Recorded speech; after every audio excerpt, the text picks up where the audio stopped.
পশ্চিম মেদিনীপুর জেলার পিংলা ব্লকের মুন্ডুমারি হাই স্কুলের প্রধান শিক্ষকের বিরুদ্ধে আর্থিক দুর্নীতি এবং জালিয়াতির অভিযোগ উঠেছে। ঘটনাটি ঘটেছে পিংলা ব্লকের মুন্ডুমারি উষানন্দ বিদ্যাপীঠ উচ্চ মাধ্যমিক হাই স্কুলে। এই অভিযোগে সোচ্চার হয়েছে সহ শিক্ষক সহ অভিভাবকরা। স্কুলের নানা রকম অব্যবস্থা, আর্থিক দুর্নীতি এ সমস্ত গার্ডিয়ানরা জানেন দীর্ঘদিন ধরে, এবং তার কোনো প্রতিকার হয়নি, বিভিন্ন জায়গায় জানি। তাই হয়তো তারা আজকে এরকম একটা পদক্ষেপ নিতে বাধ্য হয়েছে, আমার মনে হয় যেটা। আপনারা তো স্কুলে আজকে ক্লাস করছেন, কিন্তু প্রধান শিক্ষক নেই কেন? সেটা তো আমরা বলতে পারবো না। উনি কখন আসবেন, কবে আসবেন, কখন যাবেন, এ সংক্রান্ত কোনো তথ্য আমাদের কাছে থাকে না, থাকার হয়তো কোথাও নয়, তাই আমরা জানি না। আপনাদের সঙ্গে কোনো আলোচনা করেন? না না না, এ ব্যাপারে কোনো আলোচনা করেন না। বিশেষ করে এ ব্যাপার কেন, কোনো ব্যাপারেই উনি আলোচনা করতে পছন্দ করেন না। উনি যেটা বলবেন সেটা আমাদেরকে করতে হয়, কখনো বাধ্যও করা হয়। তো মতামতের কোনো ব্যাপার থাকে না। এই 60 বছরের ঐতিহ্যবাহী স্কুল আজকে ধ্বংসের মুখে। আমরা এতগুলো প্রধান শিক্ষক এসেছেন, আমরা এতদিন কোনো অভিযোগ আমাদের ছিল না। আজকে আমাদের এই আন্দোলন খুবই গ্রামবাসী এবং অভিভাবকদের কাছে লজ্জার বিষয়। আমাদের দাবি, আপনারা শৌচাগার দেখুন, মিড ডে মিলের দুর্নীতি দেখুন। 200 ছাত্র 150 ছাত্র খাচ্ছে, প্রত্যেক মাসে 600 থেকে 650 গভর্নমেন্টকে রিপোর্ট দিচ্ছে, আমাদের কাছে তা প্রমাণপত্র রয়েছে। এবং ছাত্র ভর্তি ফি 240 টাকা যেখানে গভর্নমেন্টের, সেখানে আমরা 400 টাকা নেওয়া হচ্ছে। বার্ষিক যেখানে 350 টাকা নেওয়া হচ্ছে। এবং অভিভাবকদের কোনো গার্ডিয়ান মিটিং কোনো দিন ডাকা হয় না, হিসাবও উনি দেন না। পেচ্ছাপখানায় মেয়েরা পেচ্ছাপ করতে পারে না। এবং মিড ডে মিলের যারা রান্না করে তাদেরকে পুরো বিষয়টা আপনারা দেখুন।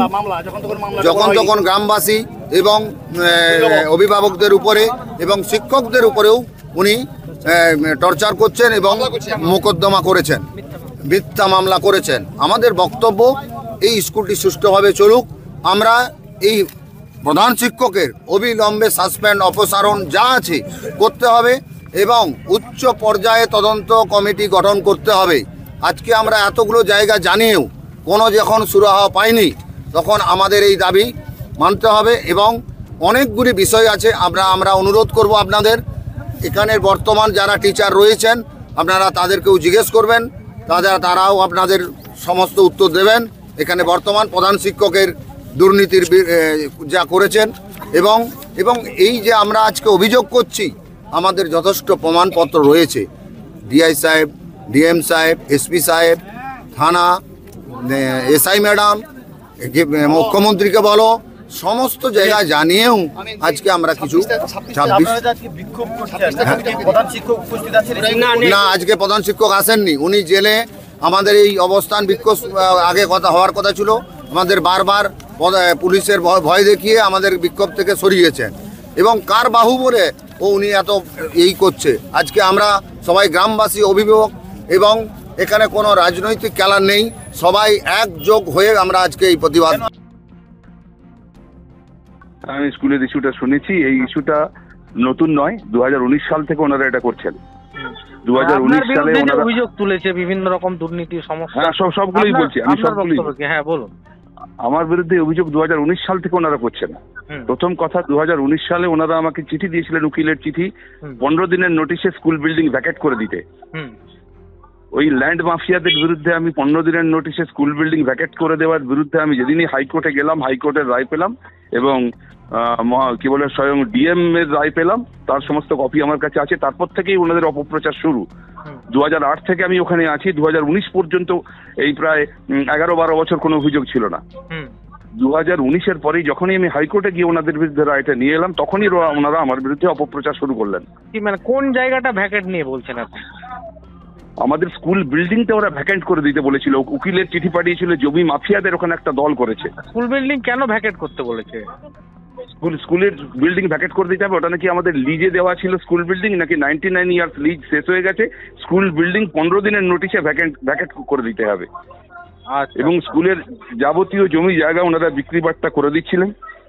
আচ্ছা। স্কুলের একটি জমি রয়েছে, প্রায় 7 কোটি টাকার জমি রয়েছে, ওই যে মাইকে যিনি আছেন এখন, আগে উনি সিপিএম এর সময় কমিটিতে উনি আগে ছিলেন আমাদের বিদ্যালয়ের সেক্রেটারি তারিণী প্রসাদ ভট্টাচার্য। যখন সিপিএম এর আমলে কমিটি ছিল উনি সিপিএম এর পক্ষ থেকে এসেছিলেন, তারিণী ভট্টাচার্য উনি ছিলেন কমিটির সেক্রেটারি। উনি এখন মাইক ধরে বলছেন, আমি শুনতে পাচ্ছি। ওনারই বাড়ির পাশে আমার একটি স্কুলের প্রায় 80 ডেসিমেল জমি আছে, যার বর্তমান মূল্য 7 কোটি টাকা। ওইটার উনি 15 ডেসিমেল জায়গা মেরে রেখে দিয়েছেন, এবং ঠিক উল্টো দিকে তপন দেবাবু বলে একজন ব্যবসায়ী আছেন, তিনি ওইখানে চাইছেন উল্টো দিকে ওই জমিটাকে রেকর্ড পরিবর্তন করে নিয়ে আমাদের স্কুলের নাম থেকে কোনোভাবে বিভিন্ন যোগ সাজস করে স্কুলের নামের রেকর্ড পরিবর্তন করে ওখানে পেট্রোল পাম্প। মানে এক কথা বলা যেতে পারে কিছু লোক চেয়েছিল স্কুল বিল্ডিংটাকে ভ্যাকেট করে দখল করে নেওয়ার, সেইটাতে বাধা দেওয়ায় আপনার উপর এই বদনামটা করছে ওরা। এই বদনাম চলছে। এই বদনাম 2019 সাল থেকে ওনারা করে যাচ্ছেন। DI, ADI, BDO, SDO, DM, এমনকি নবান্নের সচিবালয় থেকে শুরু করে লাস্টে প্রাইম মিনিস্টার পর্যন্ত। এক কথায় অভিযোগ ভিত্তিহীন, একদম অভিযোগ ভিত্তিহীন। বরং ওনাদের বিরুদ্ধে তদন্ত হোক। এই জমি জায়গাগুলো স্কুলের পিছনে বিক্রি করেছেন কোটি কোটি টাকায়, বেআইনি সম্পত্তি। BDO, joint BDO, DI, DM এর সবার রায় আছে, এগুলো সব মানে ইললিগ্যাল কনস্ট্রাকশন। এগুলো ডেমোলিশ করার জন্য আমি চেষ্টা করছি, এটা শুনেছেন, যে আবার হেডমাস্টার মশাই আদালতে যেতে পারেন, মহামান্য আদালতের শরণাপন্ন হতে পারেন। সেই কারণে ওনারা আমার বিরুদ্ধে আবার এই অভিযোগ করছেন। ঠিক আছে। এবং ওনারা চাইছেন নতুন করে ম্যানেজিং কমিটিতে ঢুকে পড়তে। যারা জমি মাফিয়া তাদের প্রশ্রয়ে কিছু ম্যানেজিং কমিটিতে নতুন করে লোক পাঠাতে চাইছেন। পশ্চিম মেদিনীপুর থেকে দিগ্বিজয় মাহালির রিপোর্ট, এএনএম নিউজ। আরও খবরের আপডেট পেতে সাবস্ক্রাইব করুন আমাদের ইউটিউব চ্যানেলটি আর বেল আইকনে ক্লিক করুন নোটিফিকেশনস পেতে।